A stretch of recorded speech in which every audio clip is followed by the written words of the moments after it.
And brightest day and blackest night, it's time for the Nerdy 9 at 9. My name's Corey. And I'm Knob. We're talking about this tonight. You aren't going to want to miss it. Hit it, Chase.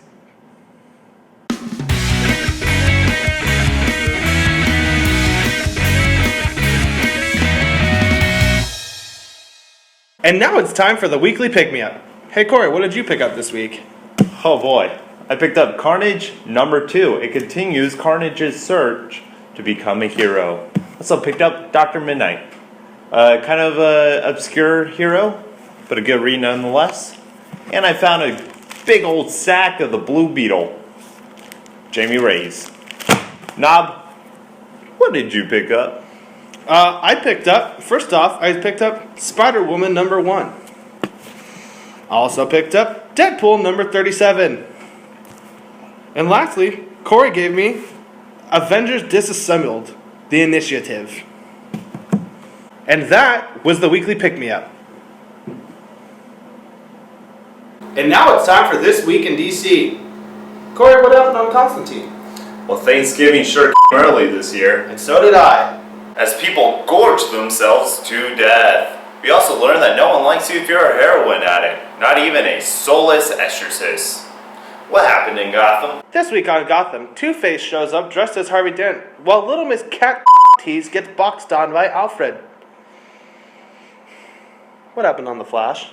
This week, Barry gets picked on by his high school bully, who has nerves of steel. He breaks his hand, then proceeds to break Iris's boyfriend's sternum. Cisco also instigates and more self-destructive behavior.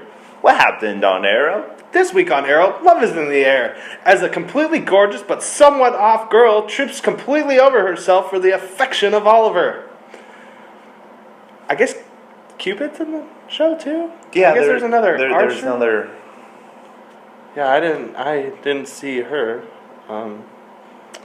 But we did get a nerdier Tony Stark with the Atom, so. I like the Santa letter. And now it's time for Movie Talk. Corey, tell them what Movie Talk is.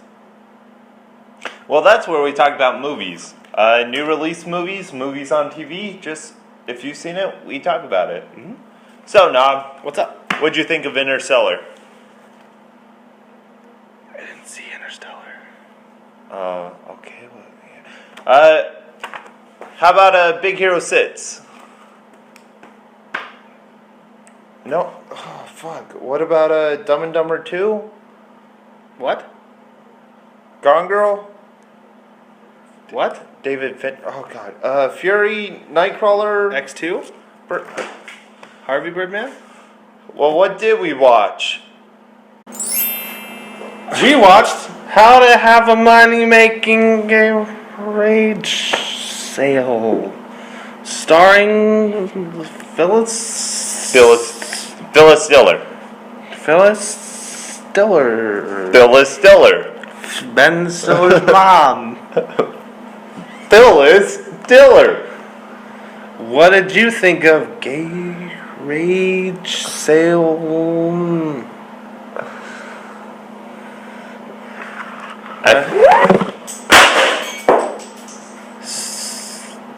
I felt the same way.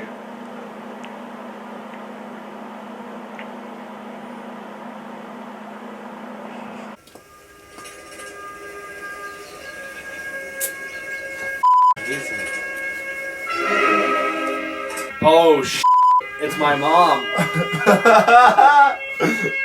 Old cars. Oh, come on.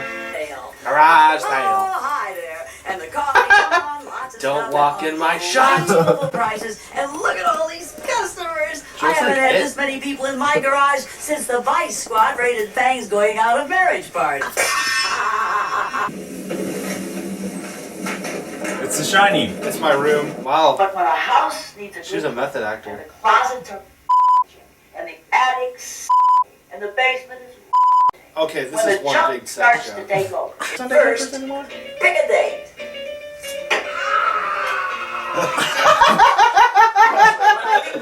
No problem. I'll just read my homeowner's policy tonight during WrestleMania. I'm That's sure sick. I'm This is awesome. when I was having which facelift? Oh, looky here.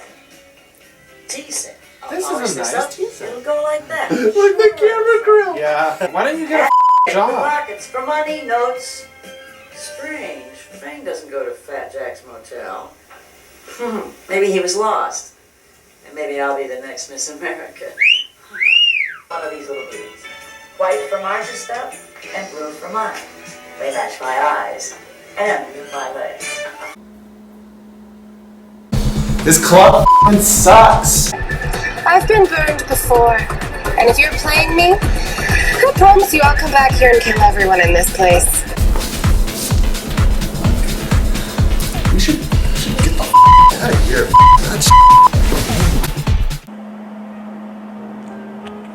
Corey here from the Nerdy 9 and 9 with a few holiday tips that get you through these chilly nights.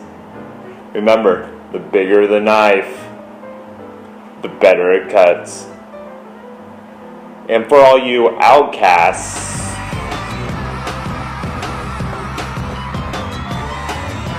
for all you antisocial individuals out there, don't be afraid to lock yourself in your room. Make sure you turn your TV down, maybe put some headphones on, and turn off that light as to not raise suspicion. And when your parents eventually do usher in your family, just act like you're and they will leave you alone. The same goes for the mashed potatoes. And remember, one candle is not enough. You want to set the mood from the ground up. I hope you have a safe and happy holiday season. Don't forget to give to the corporations on Black Friday. Up next, we have a special interview. Please stay tuned after the break. And this is the Cosplay Corner. We're here with Dragonheart.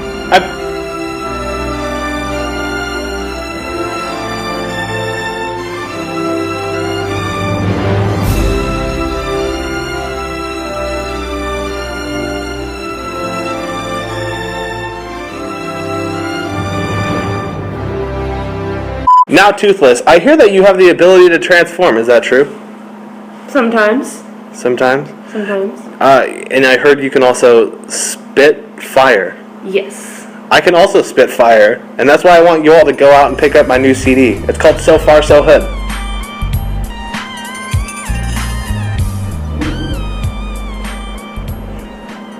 So, Toothless, do you believe in interspecies marriage? No. Dragons stay with dragons. Some would say that that's a little narrow-minded. What do you say to those people? They're wrong. Dragons are right. We stay with dragons. Toothless, my mom is dead. Any recommendations on what I should do next? I lost my family too. I don't know where they went. I don't know, but Hiccup says don't burn down a village. Hiccup also owes me $20, so let's nip that one in the butt right now. Will you stop hitting me with your tail? Thank you. My mom says size is in everything. What do you say? The small will fall, unless they're me. I beat the bigger dragons. I should probably leave. What's a cosplay? A cosplay is a person making or buying a costume of some kind of series or fandom and then wearing it.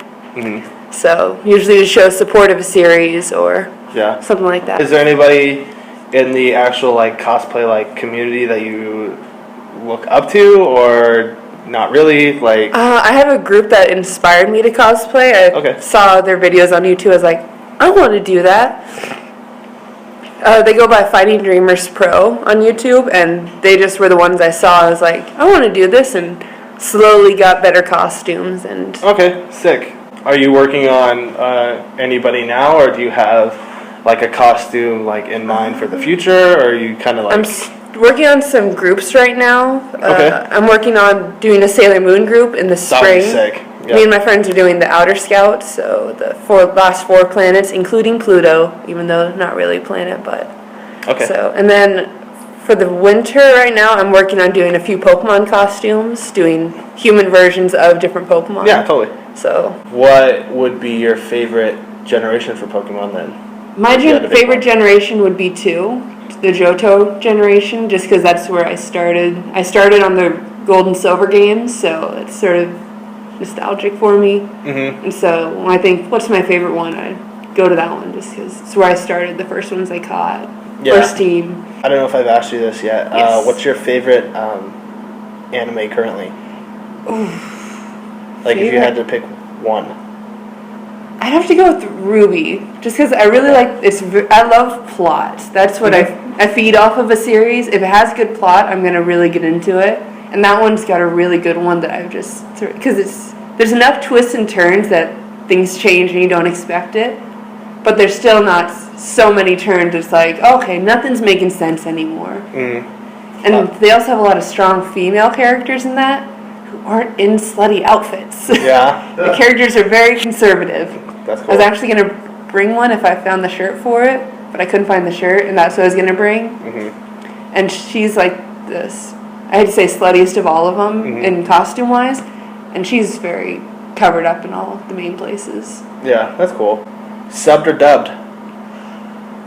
I actually prefer subbed, just a personal thing. Like when I rewatched the Sailor Moon series, I found a website with all of them subbed instead of going to the dub, because it does sometimes change the dialogue a little bit and changes character relations too. That's a big Sailor Moon part of it. Yeah. They changed a whole connection between two characters versus sub versus dub. Yeah. And it just didn't fit very well. Yeah, I noticed that with the I watched the original Yu-Gi-Oh series, and that shows if you the sub version is hilarious. It's so much better. Oh yeah. When Yugi's sitting in the classroom and they're like, "Hey, aren't you gonna come to recess with us?" And he's like, "No, I'm not very good at sports." And they're just like, "Oh yeah, that's right. See ya."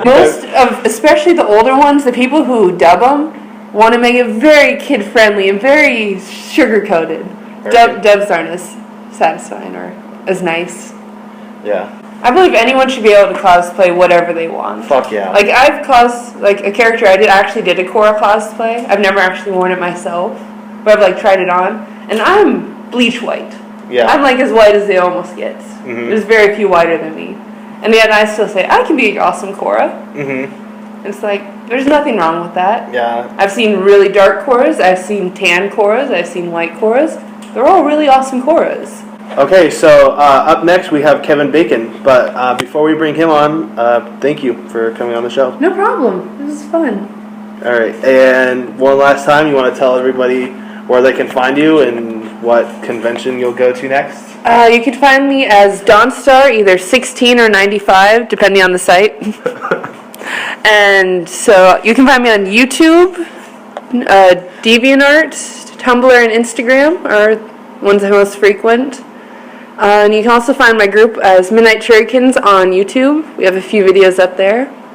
And the next convention I'll be at is either Chibi Chibi Con in February or Sakura Con in April. I'm trying to remember what month it is. Very good. So, all right, thank you again. Up top. Really? No Dragon Ball Z? No. Well, this interview's over. Did you know that if the sun was hollowed out, you could fit about 960,000 Earths inside of it? Yeah, everybody knows that. Oh, okay. All right. Well, did you know that Geico makes really shitty commercials?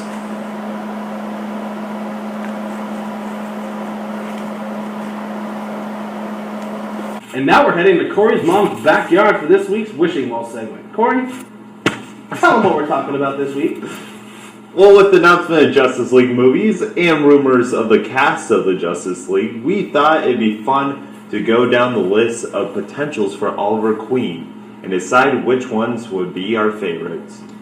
Now, who's your top pick? My top pick is Charlie Hunnam. Not only does he look like Oliver Queen in the comic book series and the animated series, but I think his delivery of comedy is just the right counterbalance to the darkness brought out by Superman and Batman. Who would your top pick be? The one that really stuck out to me was Bradley Cooper. I think he has kind of that sarcastic, cocky attitude that would boast well for the character. I think he's taken a lot of strides in his physical appearance. in the A-Team, Uh-huh. he proved that he could do some action and that he is physically built. So I think if you take a comedic star who has potential for action, he could really thrive amongst quote-unquote action heroes. Mm-hmm. And I think that he's a big enough name that he stands out, but he plays well with other actors. Yeah, definitely. So, and just to clarify, we both are on the same page where the list of people that have been rumored to play Oliver Queen is short, you know. But I'm a fan of all the people that have been listed so far. Those are just like our top picks, but of all the people listed, I think all of them could do a pretty damn good job of playing Oliver Queen. But who do you think should play Oliver Queen in the live-action movie? Should Oliver Queen even be in the live-action Justice League movie? Let us know in the comment section below. And now it's time for this week's mystery topic. If you would do us the honors. Not you, Corey. Okay. Hitchcock. Oh, go ahead. This week's topic is Hitchcock versus Twilight Zone. oof. So I guess we're just taking our picks. Goddamn. So I guess this would be referring to the classic Hitchcock series. The Hitchcock Presents. Hour. Yep. They're both good. If you had to pick one. They're both so good. Well, being born on the same day as Hitchcock, I find a certain connection to his films, and I like his films. Though I do say that the Twilight Zone has been able to stand the test of time and outlast Hitchcock's films, and it's even making a comeback again. So I say longevity, Twilight Zone has been able to adapt. But I say pure quality, Hitchcock takes it. Alright. How about yourself? I've actually only watched the Twilight Zone. I've never watched Hitchcock, so Twilight Zone. Twilight Zone? I do enjoy watching it though. Yeah? So Okay, my pick would have to be Hitchcock Presents. I love his films. I like his... He's very purposeful in how he films and like what angles and stuff like that he uses. Like he's very intentional, and he has like a reason and a method for why he felt like, not saying that the Twilight Zone doesn't. It's just, I don't know. I just feel like storytelling wise, Hitchcock is just a little bit better. Yeah. So That being said, I think Goosebumps trumps both of them. that's making a comeback. it is. Jack Black. Jack Black. Alright, so that's going to do it for us here at the Nerdy 9 at 9. But before we go, here's some shout outs. I think my first shout out is going to go to the Candyman. Candyman. Candyman. Candyman. Candyman. I'd like to give a shout out to Vinyl for being the most convenient way to listen to your favorite music. I think my second shout out is going to go to Howie Mandel. Thank you for Bobby's World and Little Monsters. I like to give a shout out to people who feel like they're doing you a favor by telling you to just keep the change when it's only $1.50. And my last shout out is going to go to Otis Spunkmeyer, putting the spunk in your dough. Otis Spunkmeyer. And a very special last shout out to our guest Sam/Dawnstar. If you'd like to check out her videos and other social media, please check the links below. Good night. See you next week. Same bat time, same bat station. As always, don't forget to like, share, and subscribe. We put out new videos every single Sunday. If you'd like to check out last week's episode, please click Walter. If you'd like to check out a random video, please click Jesse. Thank you, and good night.